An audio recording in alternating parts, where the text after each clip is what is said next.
So today we're going to be making hash browns from scratch, and it's going to be crispy, cheesy, and of course healthy.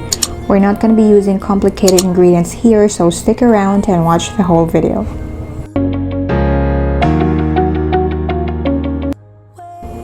These are the ingredients that we'll need for this video.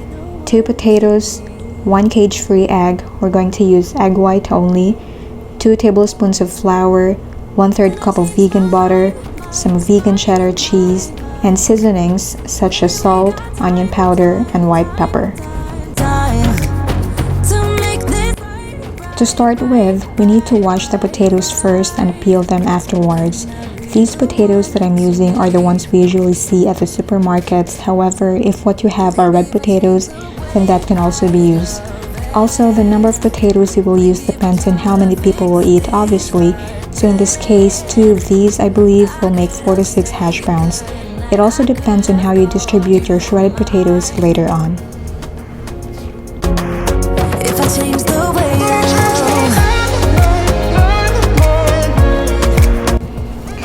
Once you're done peeling them and preparing the ingredients, you can now start shredding the potatoes using a grater or cheese grater. With this kind of grater, I'm using the top part because the bottom part tends to make my hash browns a little bit mushy. Yikes! So use the top part. Don't forget to be mindful also of the grater, since a lot of people have cut their fingers accidentally while shredding the potatoes, and we don't want that.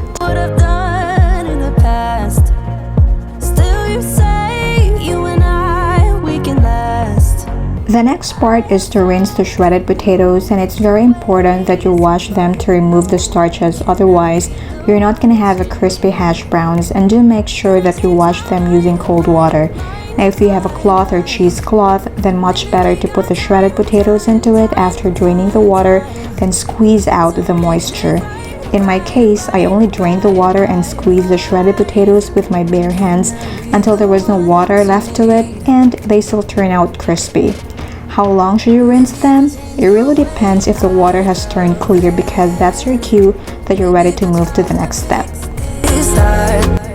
In this stage, we are going to fry the potatoes for, let's say, 5 to 7 minutes or until it's almost cooked. I use this part to season my hash brown too, so it doesn't turn watery.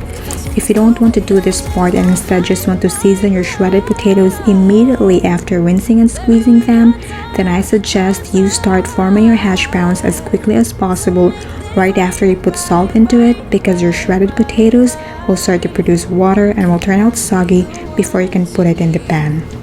Maybe if I change the way I love it, maybe if I try to fix this, start this, I could have stayed the night, I could have called you mine. If I change the way I change mine, maybe we got time. After frying, let it cool down for only a few minutes, then you may add the rest of the ingredients such as the flour and the egg white. I use all-purpose flour on this one. Mix evenly because these ingredients will let your hash browns stick together when you fry them later on. Once I've tried adding flour only without the egg white, and it did not really turn out well since they did not stay together. So don't make that mistake.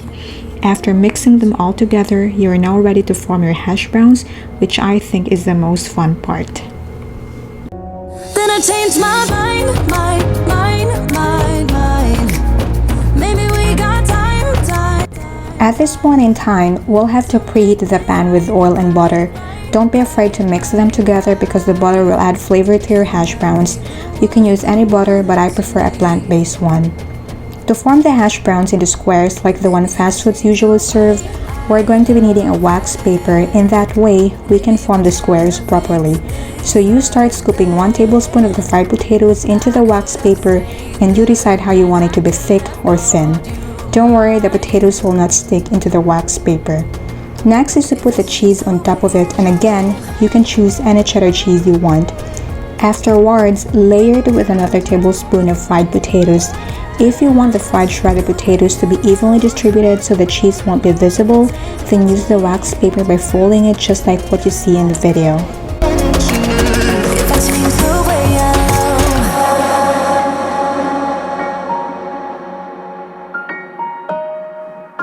if I change the way I love. Yeah, you know what I've done in the past. Once you got the desired size of your hash browns, then it's time to fry them in your preheated pan using medium heat. Flip them on the other side once you see some golden brown coming out.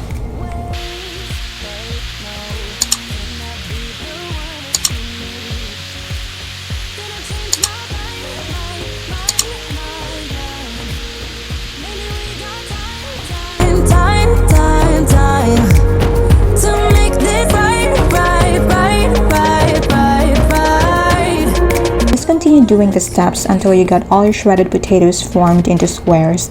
If you don't want to put cheese, then just omit it, then do the same process. Also, you have the option to form it into squares, like just put the potatoes directly in the pan and wait for it to be golden brown and then serve. But I find forming them into squares more fun. You can also add chili or green onions to your hash browns. If I